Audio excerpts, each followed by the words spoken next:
What has been really shocking about the Prime Minister's security breach yesterday is not that it occurred. It is not beyond the realm of possibility that a breach in the rare of rarest case can occur.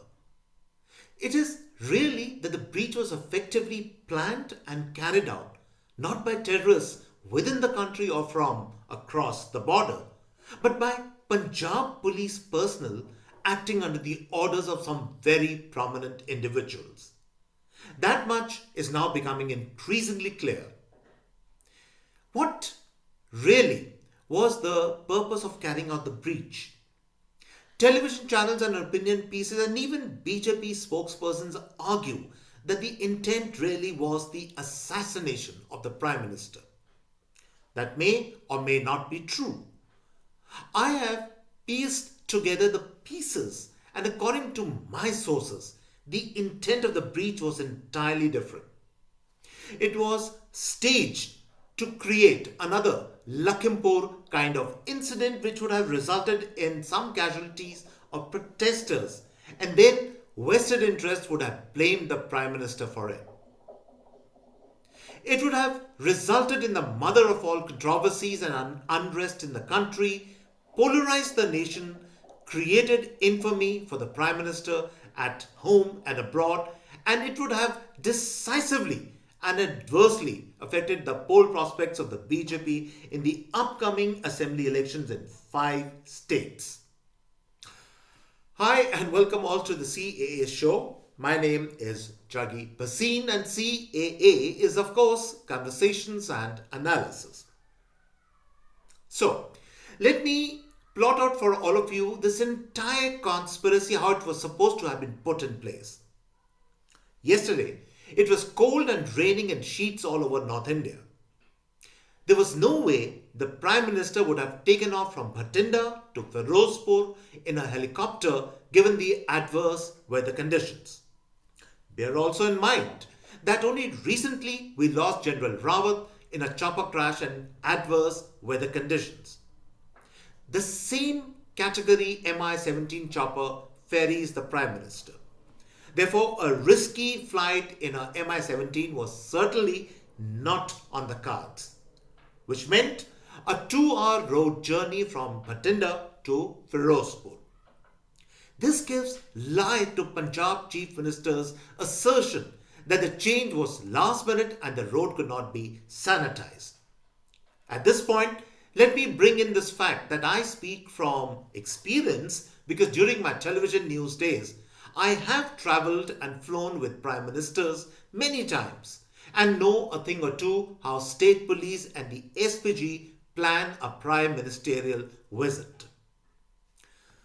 Alternative routes are always planned and put on standby mode in case there is a change of plans or there is an emergency and the Prime Minister has to be quickly evacuated.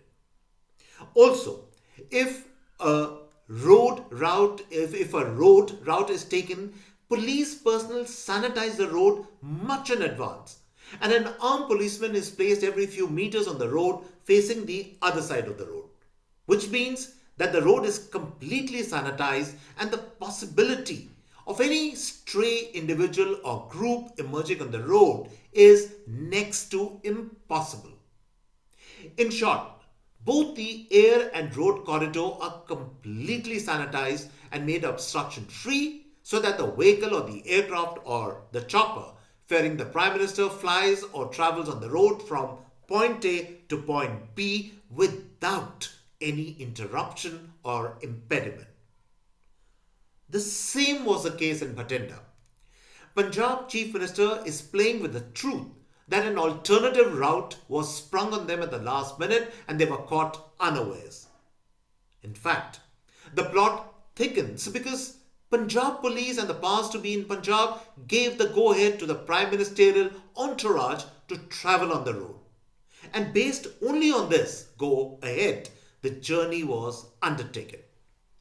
Now, look at the chain of events that unfolded as the road trip began. Mr. Rahul Gandhi is conveniently out of the country before the Prime Minister's visit to Punjab. In the road entourage that proceeds from Bhatinda to Firozpur, the Punjab Chief Minister, the Chief Secretary of the state, and the Director General of Police are conveniently absent. Now, such a thing is completely unheard of. At the very least, it is a gross dereliction of duty and protocol, and at its worst, it is an unashamed dark conspiracy to create a catastrophe. Now, up ahead on the road, Asian provocators, you can call them farmers or protesters, they have assembled on the flyover. And that is not all.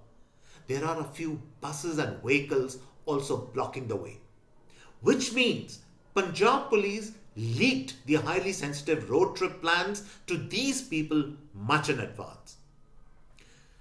The real plot was that since the prime ministerial entourage never really stops in between, it would at some point in time have to make its way through the crowd of protesters.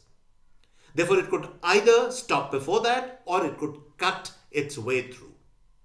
Now, if it cuts its way through, the exact scenario of Lakhimpur would have unfolded en route to Firozpur.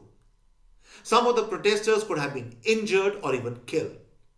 In the event, the entourage came to a stop and the protesters charged at the prime ministerial vehicle, then the 6 to 8 SPG personnel guarding the prime minister with Uzis and Tower assault weapons would have been left with no choice but to open fire to protect the life and limb of the prime minister. Either way, there would have been many casualties. This devious conspiracy did not work because of a simple mistake committed by the conspiracy planners. They placed buses and vehicles on the road, blocking it. There was no other way for the entourage but to stop well before the flashpoint where the protesters would have converged on the prime ministerial vehicle. Also, the fact that the SPG kept its cool and quickly took a snap decision to turn back. And keep in mind, Punjab police and other senior bureaucrats in Punjab were completely incommunicado with the Prime Minister's security detail. It was almost as if all the major dramatis personae of the conspiracy had disappeared critically before the actual event took place. Now, one needs not stretch the imagination to forecast what would have happened if this conspiracy had succeeded. If any of these protesters had been injured or worse, the Congress and other opposition groups would have raised a stink to the heavens. The victim syndrome of the opposition would have come in full play. But more ominously, Punjab would have gone up in flames and maybe even a communal conflagration in the country could not be ruled out. And yes, last but not the least, the BJP would have been hammered in the assembly elections in 5 states. Yesterday's events tell us that the hatred for the Prime Minister in some sections of society is so deep and entrenched and intense that they will go to any extent to bring harm to him.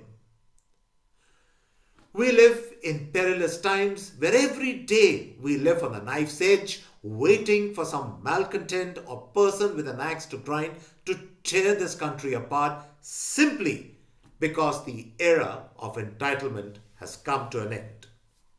And on this note, we come to the end of this episode, and I really hope you enjoyed this particular episode of the CAA show. If you like our show, please do subscribe to us.